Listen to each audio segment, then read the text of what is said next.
Olá pessoal, tudo bem? Estamos dando início então à nossa aula, de semiologia e exame físico cardiológico. Então hoje a gente vai aprender um pouquinho sobre como avaliar e interpretar os sinais e sintomas, do paciente cardiopata e também vamos aprender um pouquinho como fazer essa avaliação do ponto de vista de exame físico. Tá bom? Então, iniciando aqui a nossa aula, eu preciso falar de sintomatologia. É importante sempre voltar a essa definição. Quando a gente fala em sintomatologia, nós estamos falando do estudo dos sinais e sintomas, ou o estudo do quadro clínico do nosso paciente, das manifestações clínicas que ele apresenta, tá? E aí, e basicamente isso é o escopo, esse é o contexto da semiologia, do estudo, da avaliação dessas manifestações de modo geral no doente, tá? E aqui eu coloquei para vocês já algumas das principais sinais e sintomas relativos ao paciente cardiopata, tá? Então, dor, palpitações, a hemoptise, a síncope, edemas.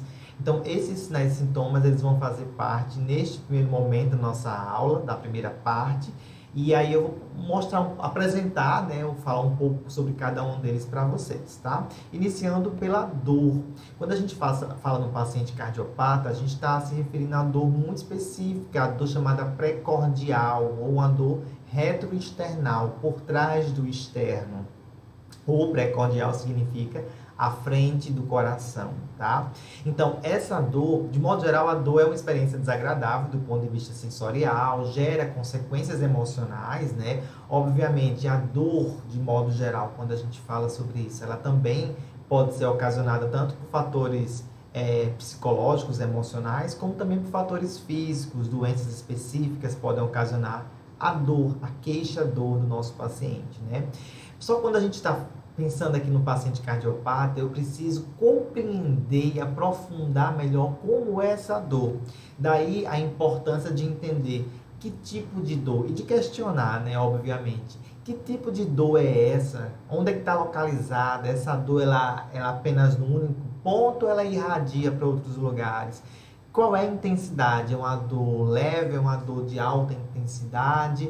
Eu preciso saber essa dor. Ela dura o dia inteiro? Quanto tempo ela dura? É alguns poucos minutos ou dura uma dor com maior durabilidade, E essa dor, ela aparece em quais circunstâncias? Ela tem um horário para aparecer? Ela tem uma condição que gera uma piora do seu quadro e o que de fato alivia? Então, quando a gente faz essas 8 perguntas, quando a gente direciona a nossa avaliação com relação à dor para esses 8 aspectos, a gente consegue compreender melhor e diferenciar essa dor, porque vejam, não é toda dor torácica, olha o termo que eu estou utilizando, torácica, não é toda dor torácica que é uma dor relacionada a uma cardiopatia ou a uma condição cardiológica. Existem dores, por exemplo, causadas, a dor pleurítica, por exemplo, que é uma dor causada por um processo inflamatório das pleuras, e aí o paciente, à medida que ele respira profundamente, ele vai sentir dor no tórax. Só que vejam, é uma dor relacionada à respiração. Então, é importante que a gente possa diferenciar as dores que acometem ou que são queixas do paciente, principalmente nessa região do tórax. Eu tenho um tipo de dor específica, Então, a dor de origem cardiovascular, ela pode ser desencadeada, ela pode ser originada por vários fatores cardiológicos, A dor especificamente cardiológica, ela tem um nome específico, é denominada angina pectoris, Ou simplesmente angina. Então, a dor anginosa é uma dor que tem uma característica específica que eu vou mostrar logo na sequência, mas vocês podem ver pela imagem aí que é uma dor que está localizada na região do precórdio, Só que é uma dor que tende a irradiar. Então, é uma dor que irradia, uma dor localizada, tá? E essa angina, ela pode ser uma consequência de um infarto, por exemplo, de uma dissecção da aorta, prolapso de válvula ou uma miocardite, ou ela pode ser uma própria síndrome anginosa mesmo, tá? Então, essa angina, ela pode ser uma manifestação de um problema, de uma doença, de uma condição específica, ou ela pode ser uma síndrome que não tem uma causa específica, mas ela pode também aparecer como síndrome, tá bom? E aí vamos caracterizar um pouco dessa angina pectoris. E é só uma observação aqui que é importante eu relatar, é como vocês viram, por exemplo, que pode causar dor anginosa, a dor no precórdio, pode ser, por exemplo, dissecção aórtica. Então, até mesmo nas dores precordiais, vou só voltar aqui, até mesmo nas dores precordiais, né, a gente também tem alguns tipos diferentes, e uma delas, por exemplo, é a dor aórtica, né? Então, eu tenho angina, eu tenho uma dor aórtica, eu tenho uma dor pericárdica, tá? São todas elas queixas de dor precordial, ou precordiais, né? Todas elas. Mas, especificamente, quando a gente está referindo a infarto, por exemplo, que é muito frequente, é uma dor anginosa. Então, aqui, quando eu caracterizo, estou caracterizando de fato essa dor da angina, que geralmente é desencadeada por um processo de obstrução, né, de artérias, né, das artérias coronarianas e seguindo, no caso, para o infarto e etc. Vamos lá. Então, o tipo de dor, geralmente, é uma dor que o paciente relata, melhor dizendo, essa dor anginosa, ela pode ser uma angina tanto do tipo instável como estável. Qual é a diferença entre os tipos de angina? Ins e eis. Eis ou ins, né? A angina estável é uma angina que ela é precedida por um fator emocional, por um esforço físico, que você vê claramente que a dor iniciou por conta daquilo, especificamente, né? Então, uma pessoa sedentária que faz um esforço além da conta, ela pode sim apresentar uma dor precordial que não necessariamente tem relação com um infarto. Porque nestes casos, a gente considera isso como uma angina estável, com E. E aí, geralmente, essa angina estável, ela é uma angina benigna. O que significa dizer isso? É uma angina que tem seu curso sem muito problema, sem muita gravidade. A pessoa fez o esforço, ou se emocionou, cessou o estímulo, né? Ou seja, o esforço físico, a emoção, a pessoa em poucos minutos volta à sua condição anterior, normal, tá? A angina instável, ela já é uma angina mais problemática, ela já é indicativa de um problema cardíaco, né? Então, a angina instável é aquela angina que foi preceder, não sabe-se o que precedeu essa angina de fato. Iniciou-se uma dor no peito, e essa dor é uma dor que tem piorado, é uma dor irradiada, tá? Então, as características, geralmente, é uma dor que estrangula, sufoca, é uma dor de constrição, tá? Essa dor, principalmente da angina instável, é uma dor que sai da região do precórdio, a localização, e ela começa a irradiar para onde? Para a região do pescoço, mandíbula e também o membro superior esquerdo, podendo sentir também na região das costas, tá bom? E aí a gente tem, como eu falei, a angina estável, a gente sabe, ela foi precedida por um esforço físico, por um estresse emocional, então é mais fácil de conseguir entender ou de compreender melhor essa dor, né, ou as causas, né, os fatores que desencadearam essa dor.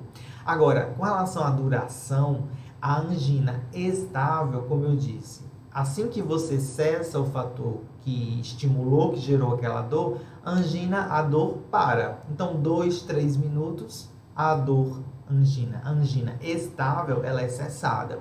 Agora, a angina instável, ela termina sendo mais prolongada e ali na faixa dos 20 minutos. Se um pouco próximo dos 20 minutos, a gente não vê uma melhora do quadro, é porque provavelmente esse paciente, ele ultrapassou o limite da angina instável, né? No caso da angina instável, para um caso de infarto. Então, veja, eu não vou entrar em detalhes agora, mas aí quando vocês forem estudar as doenças, as doenças coronarianas, né, de modo geral, vocês vão ver, principalmente o infarto, que existem graus de obstrução, né? E quanto mais a obstrução do vaso, né, vai aumentando, quanto mais obstruído o vaso, maior são as repercussões, né? Então, um infarto, de fato, é quando há uma obstrução completa daquele vaso. Então, nesse caso, a angina ela não tem fim, porque o músculo cardíaco não está recebendo o suprimento adequado. Agora, numa angina instável, o suprimento ele é parcialmente interrompido, então há uma adaptação do músculo, né, do miocárdio, do músculo cardíaco, àquela situação ou até mesmo um alívio, né? Mas assim, o que eu quero dizer para vocês é que o infarto, nem toda angina, vejam o que eu vou dizer, nem toda angina instável é infarto. Mas todo infarto ele é precedido de uma angina instável, tá bom? Então, precisa se investigar a angina instável, porque nem toda ela é causada por um infarto, mas sempre o infarto ele vem com uma angina instável, tá bom?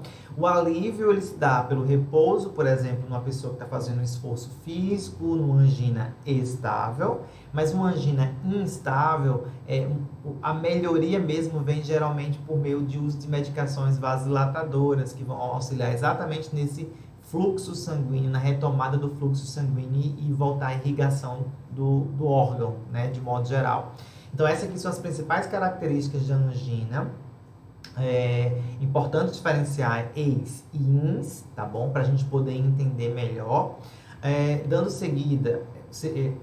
sequência, melhor dizendo, eu quero chamar a atenção para vocês que quase sempre a angina que vem acompanhada de manifestações vagais, como náuseas, vômitos ou sudorese intensa, isso quase sempre vai sugerir um infarto, tá? Então é importante acompanhar de perto essas queixas de dor no peito e a pessoa com quadro sudoreico, a pessoa que vomita, né, antes ou depois da dor. É importante acompanhar isso porque esses casos aí geralmente, frequentemente, vêm acompanhado ou sugerem um caso de infarto agudo do miocárdio, tá bom? Vamos seguir. O segundo sinal aqui que eu queria demonstrar para vocês são as palpitações, que são o que, na verdade? São as percepções, né? A percepção do batimento cardíaco aumentado. Então, a pessoa, ela percebe fortemente esse batimento cardíaco elevado. Geralmente, essa palpitação ela é muito frequente nas arritmias. Mas eu quero dizer que não são apenas as arritmias ou na aceleração de fato, né, da frequência cardíaca que se apresentam as palpitações. Às vezes, pode até ter um ritmo normal de frequência cardíaca e até mesmo uma quantidade de batimentos normal, só que eles estão batendo exageradamente. Então, essa percepção ela não é só de velocidade, é de sentir a batida mais forte também, tá bom? E aí, é importante levar em consideração quando é que se iniciaram essas palpitações, com que frequência elas aparecem, quanto tempo elas duram, isso tem relação com o esforço. Então, sempre estudar o caso para compreender a circunstância que essas palpitações elas acontecem, tá? E eu quero chamar a atenção aqui só uma questão para a questão da idade, gênero, antecedentes pessoais, né, familiares, padrão que essa palpitação ela acontece, que é basicamente isso que eu mostrei para vocês. E também o que desencadeia e o que vem associado a esses sintomas, né, de palpitações. Então, importante estudar o quadro do paciente, porque pode ser uma fibrilação atrial, tá? Pode ser de fato uma arritmia, né? No caso, uma fibrilação atrial é um exemplo de arritmia, mas podem ter outras causas, né? E aí, é importante que o fisioterapeuta ele avalie aqui as palpitações para ele poder, inclusive, determinar adequadamente a intensidade do exercício para o paciente, porque às vezes a intensidade do exercício ela pode ser determinante para o aparecimento das palpitações e do desencadeamento de uma série de complicações de ritmo cardíaco. Então é interessante sempre investigar, sempre avaliar apropriadamente a questão das palpitações. Causas, a principal delas cardíacas, né, é a arritmia, mas tem outras causas cardíacas, como vocês veem, e também temos causas não cardíacas, como a própria hipertensão arterial, que podem gerar também um quadro de palpitação, tá bom? Dispneia, a gente já é uma velha conhecida nossa, então geralmente o paciente relata, né, de vários modos, ou queixa-se de vários modos, cansaço, canseira, falta de ar, falta de fôlego. Mas o que é a dispneia? É a percepção do sujeito com relação a esse desconforto. Ele tem consciência da respiração e ele percebe uma respiração desajustada, uma respiração cansada, uma respiração dificultosa, né? E aí, quando a gente faz uma avalia de espineia, né? Eu trouxe essas informações para ficar claro na cabeça de vocês que a gente pode avaliar tanto subjetivamente, quando o paciente ele relata, ele põe, explicita, né? O grau de dispneia, o desconforto com a dispneia, mas é possível também a gente considerar por meio de uma avaliação semiológica do paciente. Então, quando o meu paciente ele começa a apresentar uma respiração mais dificultosa, seja ela mais rápida ou mais aprofundada, uma respiração com mais dificuldade, que pode inclusive acelerar a respiração, né?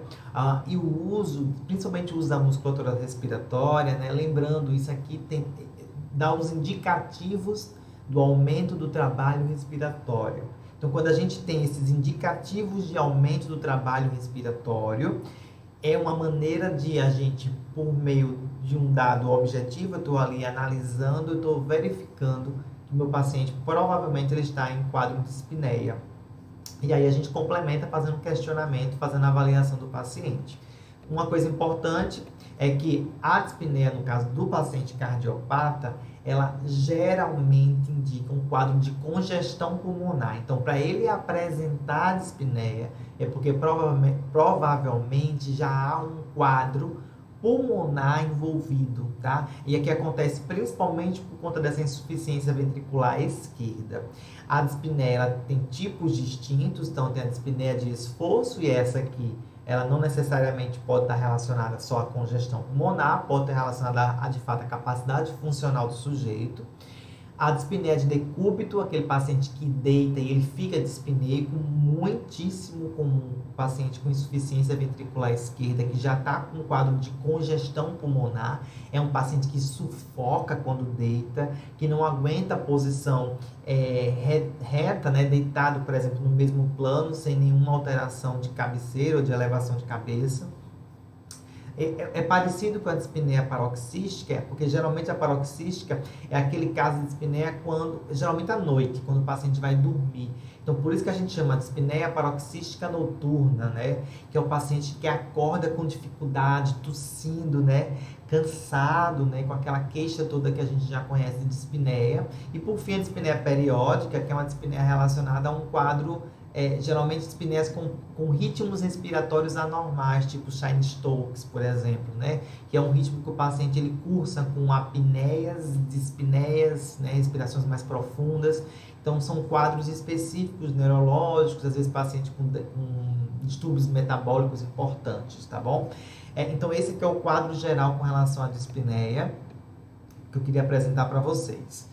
Uma outra manifestação é a tosse e a expectoração, que também é bem comum no paciente que tem insuficiência ventricular esquerda. Só que como é essa tosse, gente? É uma tosse seca.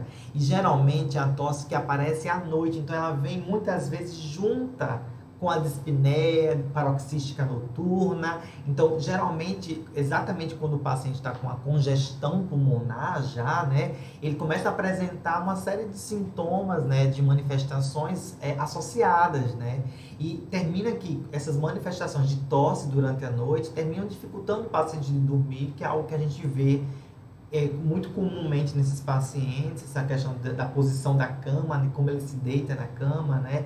Então, geralmente é uma tosse noturna, seca. Quando tem expectoração, tá? Vale ressaltar, é uma expectoração de menor volume, expectoração de pouca consistência, mais fluida, né? Ou seja, é uma expectoração que muitas vezes nem tem relação direta com o quadro de hipersecretividade, tá?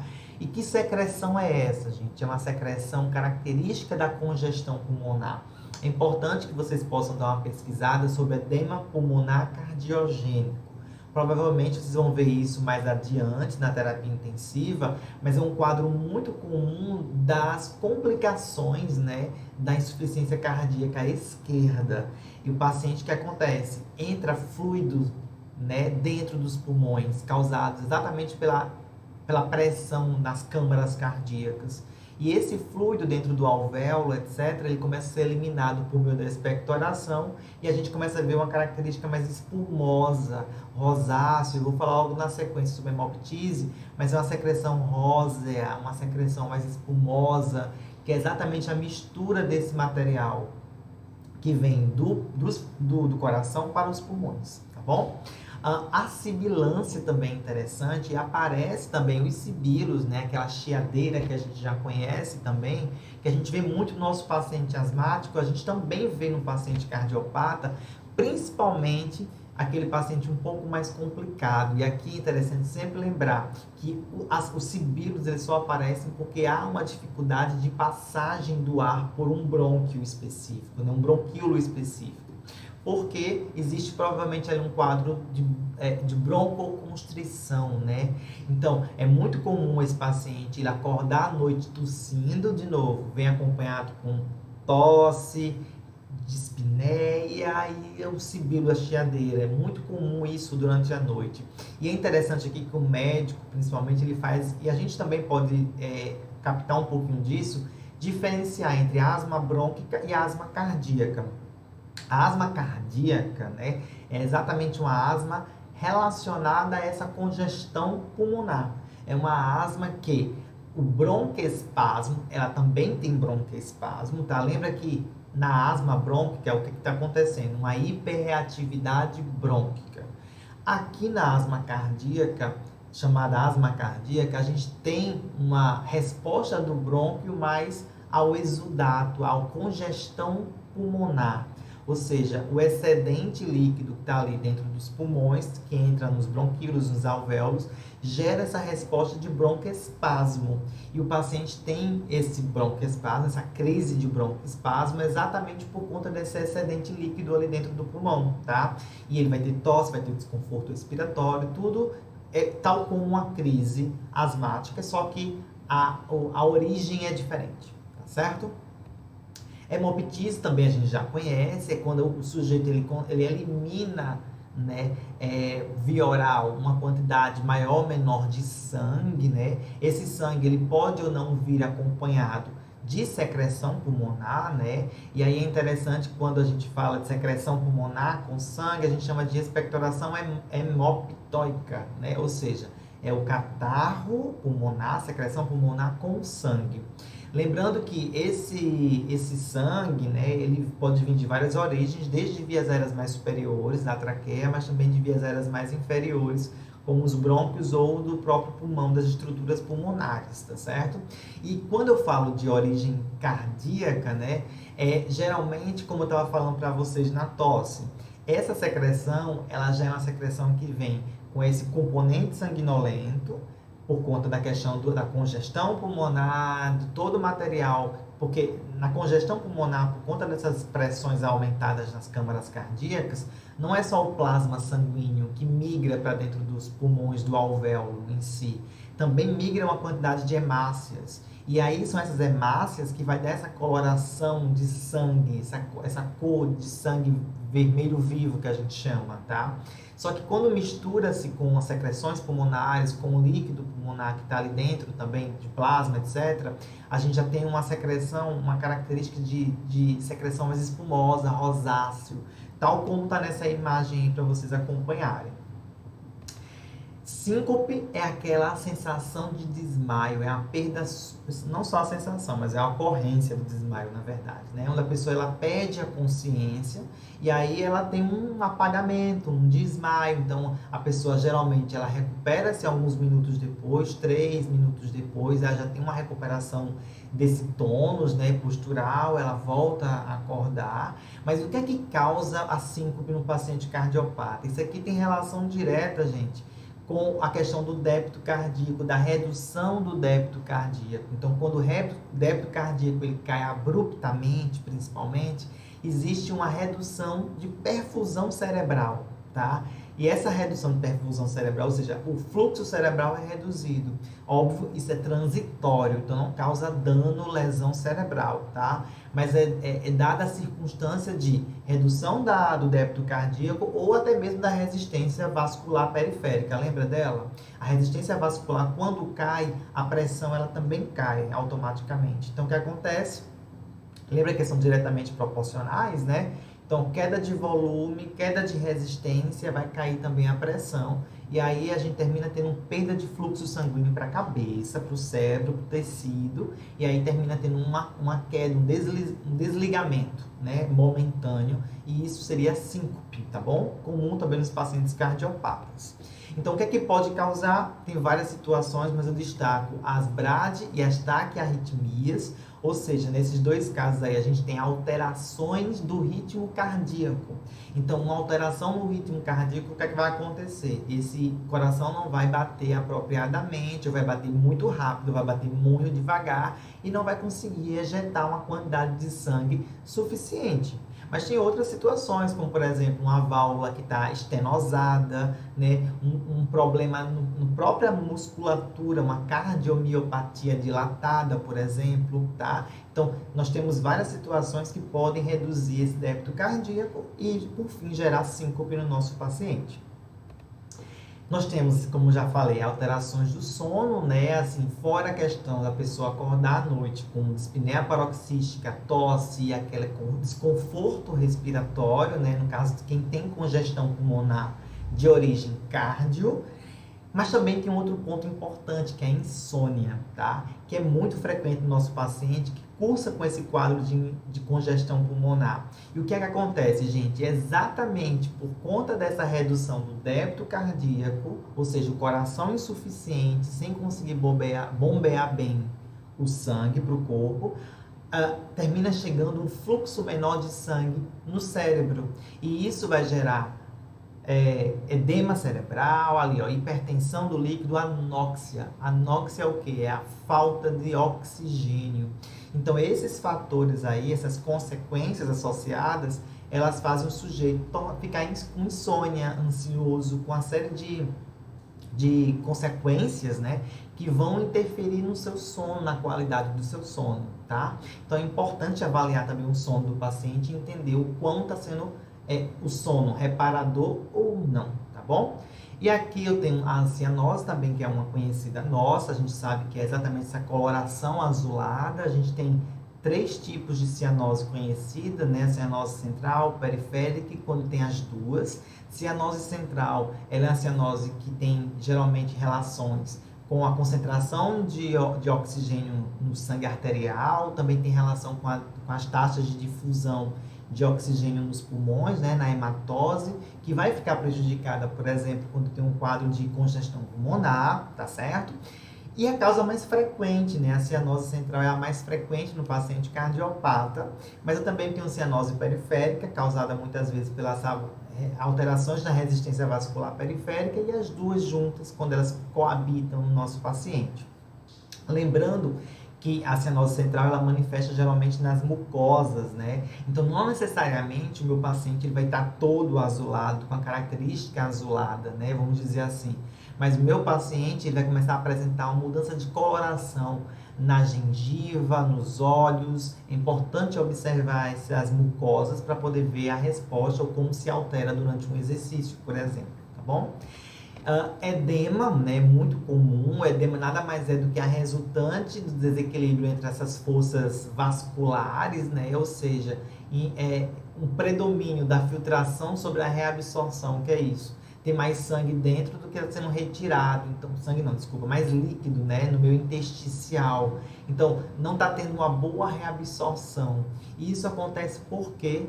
Por conta da estase circulatória, muitas vezes. E essa estase circulatória, ela se dá por conta de insuficiência do coração, tá bom? O coração não consegue bombear direito esse sangue, isso gera uma insuficiência, um quadro de insuficiência, que vai progredindo e gerando consequências não só no órgão, nas proximidades, mas perifericamente, sistemicamente, tá?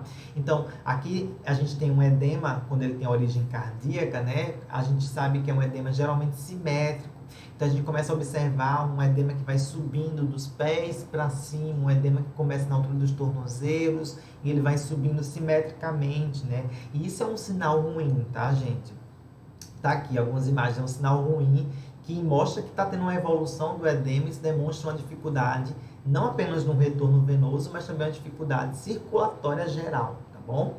A astenia, e aqui é o nosso último tópico dessa primeira parte da aula, é essa sensação de fraqueza. Imaginem vocês ter toda essa debilidade que eu já venho falando aqui, circulatória, sistêmica, né? E a pessoa ela começa a ficar cada vez mais cansada. Obviamente, a queixa de fraqueza, até de fadiga mesmo, não é uma queixa específica cardiológica, mas, obviamente, considerando um paciente que já apresenta outras manifestações, como as que eu já apresentei aqui há pouco, obviamente é um sinal importante que a gente deve considerar esse quadro de cansaço do paciente, de fraqueza, de desânimo do paciente, tá bom? Então, geralmente, os pacientes que estão com insuficiência cardíaca, pacientes que tiveram um infarto mais extenso, são pacientes que geralmente eles terminam queixando-se de astenia. E é importante a gente acompanhar esse quadro, até para a gente não ultrapassar o limite do paciente quando vamos fazer as nossas condutas, certo?